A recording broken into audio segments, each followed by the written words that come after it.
আসসালামু আলাইকুম। সকলের কী অবস্থা? আশা করি সকলেই ভালো আছো। তো আজকে তোমাদের জন্য অনেক গুরুত্বপূর্ণ একটা অঙ্ক নিয়ে আসলাম।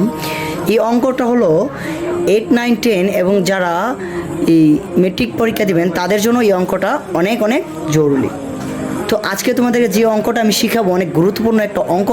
তো অঙ্কটা আজকে তোমরা মনোযোগ দিয়ে দেখবেন। আজকে আমরা এই ক নাম্বার অঙ্কটা আমি করাবো, এই দেখতে পাচ্ছেন ক নাম্বারটা করাবো, তারপর আমরা খ নাম্বারটা করাবো। তো আবৃত দশমিক ভগ্নাংশ প্রকাশ করতে হয় কিভাবে, আমরা এই অঙ্কটা আজকে পানির মতন আপনাদেরকে বুঝিয়ে দেখাবো।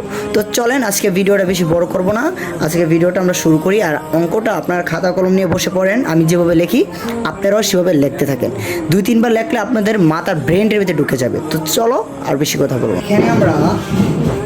এখানে আমরা 6 বসিয়ে দিলাম। 6 বসানোর পরে এখানে আমরা 1 বসিয়ে দিলাম। তো এখানে যদি আমরা 1 বসাই, 1 দিয়ে তো 6কে তো 1 দ্বারা ভাগ করে যাচ্ছে না। তো এখন আমরা কি করব, এখানে আমরা একটা 0 বসিয়ে দিলাম, 0 দশমিক বসাই দিলাম। তারপর আমরা কি করলাম, এখানে একটা 0 বসিয়ে দিলাম, তাহলে 10। তো এখন আমরা এতে 6 একে 6, এখানে আমরা 1 বসিয়ে দিলাম, একটা 6 বসিয়ে দিলাম, তাহলে কি 6 একে 6। 10 দ্বারা 6কে ভাগ করতে হয় কত, এই যে 4। তো এখন আমরা 4 দিয়ে দেবো, শুধু 4 দিয়ে তো আমরা ভাগ হবে না। তো এখানে আমরা কি করবো, একটা 0 বসিয়ে দিলাম। তো এখানে আমরা 0 বসিয়ে দেওয়ার পরে এখানে আমরা কি হলো, 40 হয়ে গেল। তো সবসময় মনে রাখবেন এই দশমিক আর 0 কিন্তু একবারই নেওয়া যায় এই জায়গায়, তো আর বেশি নেওয়া যায় না।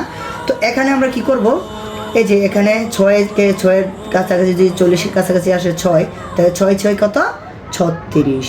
তো এখানে আমরা 36 বসিয়ে দিলাম। এখানে আমরা 6 বসিয়ে দিলাম। তো এখন আমরা আবার এই যে 36 থেকে আমরা 40 বাদ দিলে থাকে কত, এই যে 4কে এখন আমরা আবার কি করব, ওই 0টা এখানে আবার আমরা প্রয়োগ করব, এখানে বসিয়ে দিলাম। তো এখন আমরা কি করব, 6 6 36, এখানে আছে আমরা যদি 6 কত, এখানে আমরা 36 বসিয়ে দিলাম। তো এখন আমরা আবার কি করব, 36 বসিয়ে দিলাম। তো এখানে আমরা 40 থেকে আমরা 36 থেকে আমরা 40 বাদ দিলাম, তাহলে থাকে কত, 4 থাকলে এখানে আমরা আবার প্রয়োগ করবো তো 0। তো 0 থেকে আবার হবে কত, 36। তো এখানে আমরা 36 বসিয়ে দিলাম। তো 36 বসিয়ে দিলে এখন আবার কি করবো, 36 থেকে আমরা 40 বাদ করলে 36 থেকে আমরা 40 বাদ দিলে থাকে কত, 4। তো এখন আমরা আবার কি করব, এখানে আমরা 0 বসিয়ে দিলাম। তো এখানে আমরা কি করব, 36 বসিয়ে দিলাম। তো কত, এই যে এখানে আমরা কিন্তু এখানে 3 বারের বেশি, কিন্তু এই জায়গায় কিন্তু 3 বারের বেশি আপনি কি নিতে পারবেন না, এখানে 3 বার নিতে হবে, ঠিক আছে।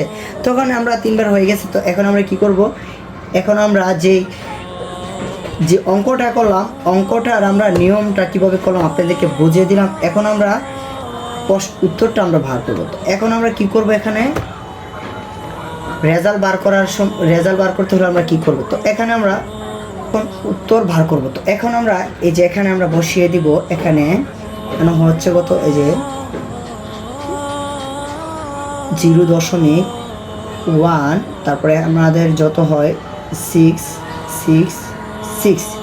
তো এখানে আমরা মানে 6 6 চলতেই থাকবে, এখানে কখনো শেষ হবে না, চলতেই থাকবে। তো এখানে আমরা কি করব, বার করতে হলে এখানে আমরা যে বসিয়ে দিলাম দশমিক, এখানে আপনারা 1 নেবেন, 1 নেওয়ার পরে এখানে আপনারা 6 বসিয়ে দেবেন। এখন কি করবেন, এখন আপনারা কি করতে হবে, 6-এর উপরে একটা পুনঃপুনিক দিয়ে দেবেন, আর আপনারা একটা 1-এর ভিতরে পুনঃপুনিক দিয়ে দেবেন। হয়ে গেছে আপনাদের যে অঙ্কটা। তো এটাই হলো অ্যান্সার। তো এটাই হলো অ্যান্সার। আপনারা এইভাবেই সহজভাবে আপনারা অঙ্কটা ইজিভাবে আপনারা করে নিতে পারবেন। তো এই অঙ্কটা আপনারা দেখে দেখে করেন। আর ক্যালকুলেটর অবশ্যই যারা না বুঝেন বেশিরভাগ আপনারা ক্যালকুলেটরটা ইউজ করবেন। ক্যালকুলেটরটা ইউজ করলে আপনারা কিন্তু সহজভাবে করতে পারবেন। তো আজকের অঙ্কটা যদি ভালো হয়ে থাকে, আজকের অঙ্কটা যে বুঝে থাকেন অবশ্যই কমেন্ট বক্সে জানাবেন। আর ভালো ভালো ভিডিও পাওয়ার জন্য আমাদের চ্যানেলটা সাবস্ক্রাইব করে বেল আইকনটি বাজিয়ে দেবেন। তো বাচ্চাদের জন্য যারা প্লেতে করেন, নার্সারিতে করেন, 1 2 6 বা যারাই মানে যেরকম পড়া, আমি প্রত্যেক টপিকে আজকের ভিডিওটা এটা আমার প্রথম ক্লাস, এই ক্লাসটা দেওয়ার পরে আরও ভালোভাবে আপনাদেরকে বুঝিয়ে বলবো।